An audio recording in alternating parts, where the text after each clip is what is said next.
आम्ही आमच्या फॅमिली सोडून सगळे इथे बसलेलो आहोत, तर आम्हाला फेलोशिप नक्कीच मिळाली पाहिजे आणि आम्ही दादांसोबतच इथे बसणार आहोत. याआधी आम्ही 4 महिने महाराष्ट्रभरामध्ये वेगवेगळ्या ठिकाणी आम्ही आंदोलन केली, निदर्शने केली, मंत्र्यांना भेटलो, आम्ही मुख्यमंत्र्यांना भेटलो. पुणे विद्यापीठात PhD करते मी आणि आम्ही महाराष्ट्रातल्या विविध भागातून आलेलो आहोत. आता 40 जण आलेलो आहोत आणि 200 मुलं इथे येऊन उपोषणाला बसणार आहेत.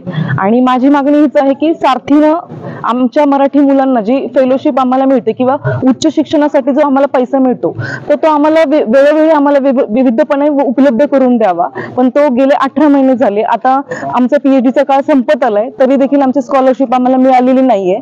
आणि दादांना हा विषय पहिल्यापासूनच माहिती होता, पण तरीही आम्हाला अजून कुठूनही दाद मिळालेली नाहीये. आणि आता सरकारने आमचा अंत बघू नये, कारण का आम्ही आमच्या फॅमिली सोडून सगळे इथे बसलेलो आहोत, तर आम्हाला फेलोशिप नक्कीच मिळाली पाहिजे आणि आम्ही दादांसोबतच इथे बसणार आहोत. आम्ही आज इथं संपूर्ण महाराष्ट्रभरातून सारथीचे संशोधक विद्यार्थी इथे आलेलो आहोत.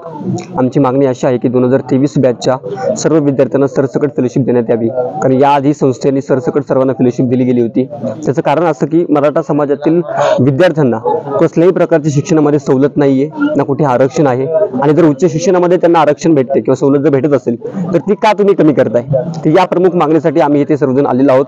याआधी आम्ही 4 महिने महाराष्ट्रभरामध्ये वेगवेगळ्या ठिकाणी आम्ही आंदोलन केली, निदर्शने केली, मंत्र्यांना भेटलो, आम्ही मुख्यमंत्र्यांना भेटलो. माननीय मनोजदादा जरांगे पाटील यांच्यातर्फे आम्ही आमचे एक शिष्टमंडळ अधिवेशनामध्ये गेलं. अधिवेशनामध्ये सुद्धा आम्ही आमचा मुद्दा मांडला, पण आम्हाला आमच्या मागण्यांना सरकारकडून आतापर्यंत केराची टोपली दाखवण्यात आलेली आहे. कुठेही आम्हाला सिरियसली घेतलं गेलेलं नाहीये. गेली 2 वर्ष झाले हा संशोधक विद्यार्थी अर्थाविना लढतोय. आणि जर आम्हाला अर्थकारण म्हणजे जर आम्हाला फेलोशिप भेटली नाही तर कुठेतरी शिक्षणामधून सुद्धा हा मराठा समाजातील विद्यार्थी जो असेल तो बाहेर फेकला जाईल आणि विद्यार्थी हा शिकणार नाहीये. तर याच मागणीसाठी आम्ही सुद्धा दादांच्या सोबत इथे उपोषण करणार आहोत जोपर्यंत आमची मागणी मान्य होत नाही. जसं आरक्षणाचा मुद्दा महत्त्वाचा आहे त्याचप्रमाणे मराठा समाजातील विद्यार्थ्यांचा फेलोशिपचा मुद्दा सुद्धा तेवढाच महत्त्वाचा आहे आणि याच मागणीसाठी आम्ही इथे उपोषण करणार आहोत. किती विद्यार्थी या उपोषणात सहभागी? जवळजवळ 200च्या आसपास विद्यार्थी ते उपोषणामध्ये सहभागी होणार आहेत. 1329 सर्व विद्यार्थी आहेत जो तो प्रत्येक ठिकाणावरून उपोषणाला पाठिंबा देत आहेत.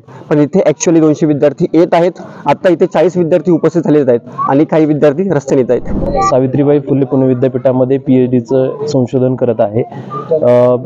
आज आम्ही महाराष्ट्रातील वेगवेगळ्या विभागातून संशोधक विद्यार्थी आंतरवली सराटी येथे आज दाखल झालेलो आहोत.